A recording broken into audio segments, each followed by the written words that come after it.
Hi!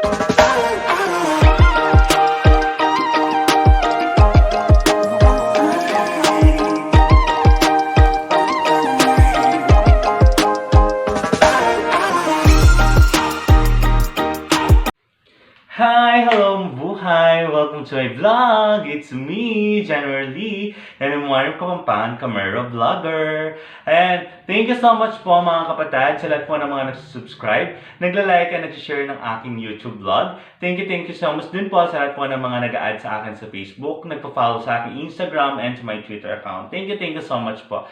20 subscribers na lang po at aabot na po tayo sa 1,000 subscribers. And so mag-happy 1,000 subscribers na po tayo. Thank you so much po to all over the Philippines, group of Camarero all over the Philippines. Thank you so much po. And so, for today mga kapatid, i-vlog ko sa inyo or i-review natin yung isang tinapay. Actually, isa siyang, gumagawa sila ng mga tinapay, iba't ibang klase ng mga donuts. Ayan, somewhere here in Pampanga. So, alam naman natin na kapag Kapampangan, masarap talaga sila magluto at mag-bake. Ayan, so, kasi small story lang, kasi diba, before kasi pandemic simula last year, March 17, if I'm not mistaken, March 17, 2020, nag-start yung pandemic. So, etong baker na ito, na mag-asawa sila actually, nakapag-isip sila ng pwede nilang maging business. Kasi syempre mahirap talaga yung buhay until now actually. So, naisipan nilang mag-bake and total mayroon sila mga talent regarding sa pag-bake. So, it is owned by Sheena Irene. Ayan, Sheena Irene, mag-asawang Sheena Irene at si Dino Mark Magpayo. Ayan, so si Mr. and Mrs. Magpayo from Macabebe, Pampanga. So, eto siya, bali si 5am Baker. Ayan, si 5am Baker, ito po yung pinaka title or pinaka registered name nila para sa kanilang mga product. Ayan, so i-review natin siya mga kapatid. Bali dito, ang i-review natin ay ang kanilang pinagmamalaki na Milky Donuts. Ayan, so, eto siya mga kapatid. Taran! Ayan po siya. So, ayan. So, Milky Donuts po. Yung magbe-base tayo una dito sa box niya. Actually, yung box niya mga kapatid, very elegant. Simple, pero elegante siyang tignan. Napaka-formal. Pwede siyang pangregalo actually kasi talaga naka-box na siya. Diba? Then, yung kanyang loob, ayan, may parang aluminum silver na ano, ayan. Then, yung kanilang pinaka-masarap na Milky Donuts. Ayan. So, sa mga gusto pong mag-order nito ng Milky Donuts, ano lang po kayo sa Facebook nila, si Sheena Irene Magpayo, o Sheena Irene Magpayo, and Dino Mark Magpayo. And located at Macabebe, Pampanga. So, titikman natin ngayon. Diba? So, titikman muna natin bago natin sabihin kung magkano ito. So, palagay nyo mga kapatid, mga magkano itong mga ganitong klaseng donuts na napakasarap at napakagandang tignan. At malalaki sila in fairness. Ayan. So, titikman muna tayo. Yung isang donuts. Ayan. So, napaka-milky po talaga niya mga kapatid. Ayan. Umaapaw. Then, actually, this is not my first time na umano nito, bumili. Or, kasi last time, alam ko, bumili ako doon sa kaopisina ko na kapatid. Yan, kay Miss Madam Jamie Magpayo, hi po. Ayan. So, titikman na natin mga kapatid. At ipapakita ko sa inyo kung gaano kasarap ang donut na to. At titignan natin kung talagang worth it yung bayad or yung kanyang price para sa kanyang lasa.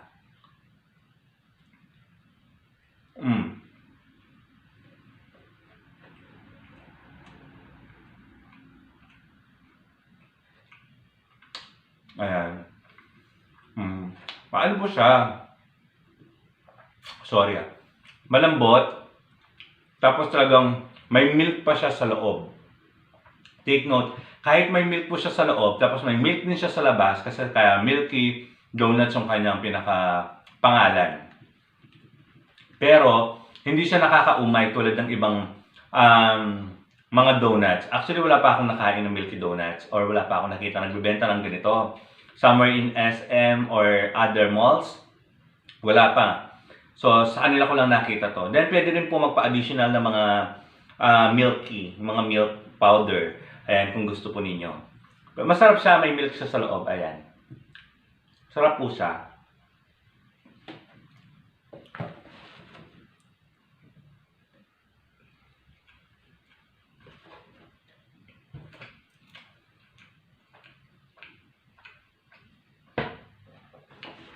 Ayan. Pakasarap. Actually, hindi lang po ito yung kanilang binibenta. Pero ubusin muna natin to.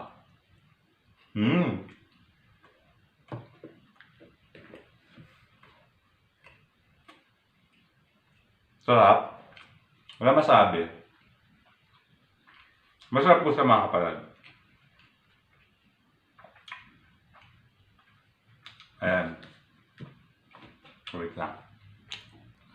So, ayun nga mga kapatid, napakasarap po talaga ng donut na to. Itong Milky Donuts. So, Cheesy Milky Donuts actually, yun po yung pinaka-pangalan po ng donut na to. So, Cheesy Milky Donuts kasi meron din siyang halong cheese sa loob po. So, natikman ko siya kanina. Talagang well-recommended po. Pwede po ninyong pagregalo. Ngayon, pupunta tayo sa price niya. Actually mga kapatid, eto kung titignan mo, sa laki ng box, then sa ganda ng kanyang packaging, then sa sarap, ayan. It is 12 pieces mga kapatid. 12 pieces of cheesy milky donuts. Hulaan nyo magkano siya. It is very affordable. Pwede siyang gamitin pang giveaways, sa mga debut or sa mga binyag, di ba? Instead of cakes na napaka-pricey, pwede po ninyo itong ipangregalo na lang. Actually, ito, order sana ako nung Christmas at ipangre-regalo ko sana ito. Kaso, due to highly demand by the Pampanga or mga Kapampangan, hindi po ako natirhan. So, ngayon ako babawi. Ayan. So, ito mga kapatid, itong Cheesy Milky Donuts, it is only, price niya nasa 100 pesos. Di ba? Imagine, sa halagang 100 pesos, matitikman mo na, pwede mo ng pangregalo, at di ka pa mapapahiya mga kapatid. Imagine, 12 pieces, 100 pesos only. So, kung gusto mo mag-reseller, pwede mo siyang gawing 120 to 150. Depende sa'yo kung paano mo siya i-market to the public. Ayan, so, all in all, napakasarap niya mga kapatid. Promise, hindi ko siya i-recommend o hindi ko siya i-review sa inyo na ganito. Alam niyo ako, maano ako sa pagkain. Talagang pihikan ako sa pagkain. Agad naman kasi sumasakit yung tiyan ko kapag ano. Pero eto kasi, talagang masarap siya mga kapatid. Cheesy Milky Donuts from 5 AM Baker. And so, search lang po 5 AM Baker. Yan, makikita po ninyo yung Facebook page po nila. Then, ang owner po, it is owned by Sheena Irene and si Dino Mark Magpayo, Mr. and Mrs. Magpayo from Macabebe, Pampanga. And so, hindi lang po ito ang mga kanilang binibenta. Meron silang parang Jayco Donuts, parang ganun yung ano nila. Style lang siya ng Jayco pero hindi siya totally Jayco kasi meron silang sariling ingredients or yun, secret ingredients, mga ganun. Pero masarap po siya. Then, eto nga talagang masarap talaga. Actually, itong isang box na to, nauubos ko siya. Pero syempre, pinagdadala ko yung mga kapatid ko, mga kasama ko sa bahay. Then, meron din po silang apple fritter bread. So, apple fritter bread, napakasarap. Then, oh my God, sorry. Then, meron silang mga Jayco breads, mga parang ganito. Ayan. So, lalakihan natin. Ayan. Meron po siyang mga Jayco bread. Ayan. Meron siyang ganyan. Then, meron siyang apple fritter bread. Ayan, si apple fritter bread. Ayan siya kapatid. Then, meron siyang iba't ibang ano. Ayan, meron siyang ganyan na donuts. Ayan, so kung titignan mo, talagang masarap. Sa itsura pa lang, talagang masarap na sila. Ayan, tingnan nyo mga kapatid kung gaano karami ang mga pinapa-orders nila almost everyday. So, hindi ko lang masyadong natanong kung bakit 5 AM baker. Siguro dahil 5 AM sila nagigising para mag-bake. Ayun. So, super 2 thumbs up. Talaga napakagaling. Ayan. Ayan. Ano sila? May mga parang walnuts or ayan, napakagaling. Masarap po siya, sobrang sarap siya. Tapos 'di ba, masarap na siya. Yung price niya very affordable. Talagang mapapangregalo mo siya. So, sa mga ano dyan, recommend ko sa inyo bago bumili sa mga mamahalin, pumipila pa kayo ng napakatagal. Ito po kasi actually, they don't have shop already, but they plan to build or to put up some business na, yung shop talaga, as in na pwede nyo pick upan yung mga orders ninyo or pwede kayong kumain doon soon. Then, siguro dahil pandemic. Then, eto po kasi, once na nag-order kayo, i-deliver po yun sa inyo. Pero hindi minsan, kung malayo kayo, siguro mag-meet na lang kayo halfway. Ayan. Imagine, kasi nung sinabi sa akin, sabi, how much is this? Sabi ko sa kanila, sabi nila is 100 pesos. 100 pesos, 12 pieces. Diba? Then, imagine mga kapatid, look.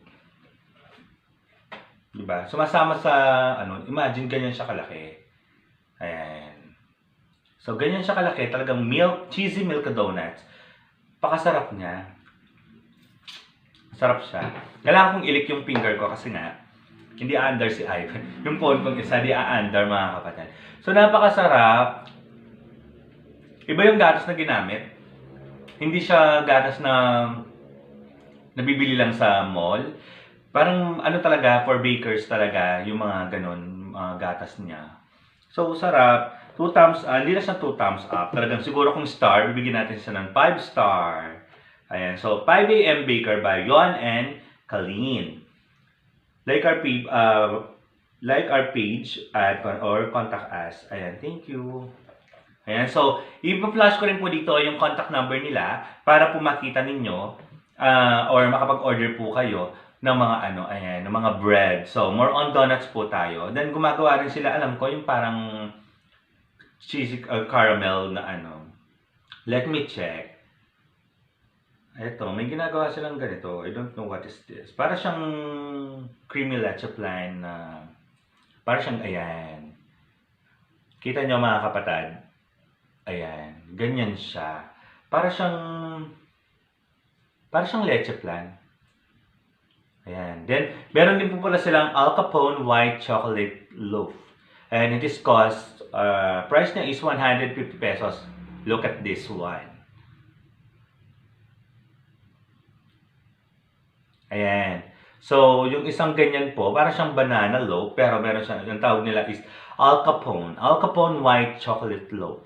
So, it's cost 150 pesos. Imagine, 150. Ganun na siya. Diba? Meron ka ng 1 loaf. Chocolate loaf. Al Capone White Chocolate Loaf. White chocolate. Napaka niya. Super sarap. Affordable. So, ayun. Bili lang po kayo sa kanila. Then, or message nyo ako. Then, i-message ko sila directly. Para at least, maka-order po kayo ng mga donuts ninyo. Pero para sa akin, dahil ito yung review ko for today. Ayan. So, napakasarap po talaga. Super. Thank you so much po sa mag-asawang magpayo from Macabebe, Pampanga. Ayan, super sarap po nito. Ayan. My God, talagang parang feeling ko gusto ko silang ubusin tonight. Ayan, kasi kaagaling ko lang po kasi sa trabaho. Ayan.